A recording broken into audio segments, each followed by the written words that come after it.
Republican stopgap spending proposal that would avert a government shutdown in the coming days is up against a key hurdle this evening. Following this all is our own congressional correspondent, Lisa Desjardins, who joins me now. Lisa, good to see you. Good to see you. Here we go again. So 4 days now until another potential government shutdown. What are House Republicans proposing, and do they have the votes? Reminder, Republicans do control all three branches of government. They don't have 60 votes in the Senate yet.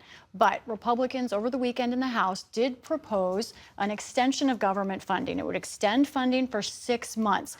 And it is not a so-called clean bill. It is a bill that has some very interesting specifics to it. So I want to look at those. Number one, at the top, this would cut $13 billion in non-defense. Relative to all of government spending, that's not a lot, but it's a statement from Republicans that that's where they want to cut. It would increase $6 billion for defense spending. It would also increase $500 million for the Women, Infant, and Children's program that helps mothers, especially with babies. Now, in this bill, there is also something missing. There is no fix for Medicare doctor rate cut. We haven't talked about this a lot. This was expected to be solved in this bill, but on January 1st, Medicare doctors saw their reimbursement rate cut by almost 3%.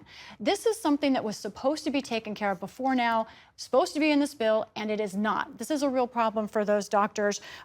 In addition, one more item in this that is divisive. This would increase spending that ICE can use for deportations, detentions, and that's something Republicans like and Democrats do not. So what are the hurdles here ahead for Republicans? How are Democrats looking at this? And would either cause a shutdown? You know, it's interesting. There's so much heavy and important policy here. So many lives will be affected by this kind of thing. But the truth is that it comes down to vote counts. And House Republicans right now still can only lose one Republican vote and get this bill through with just Republican support. So let's look at some of the votes that we're watching here. These two members of the House Republican Conference, Thomas Massie and Tony Gonzalez, have said they will never vote for this kind of continuing resolution. So that's 2 votes. They can only lose 1. There's another person I'd like to bring up that we don't talk about a lot here.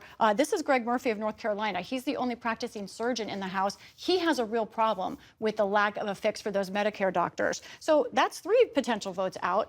Now, some moderate Democrats could switch and help out Republicans here. Let's look at 2 of those on that list: Jared Golden of Maine, Marie Gluesenkamp-Perez of Washington State. So all this bottom line is, yet again, we're days away from a shutdown, and it really is not clear if this train is going to break in time. Probably, but not certain yet. So the big question, what happens next?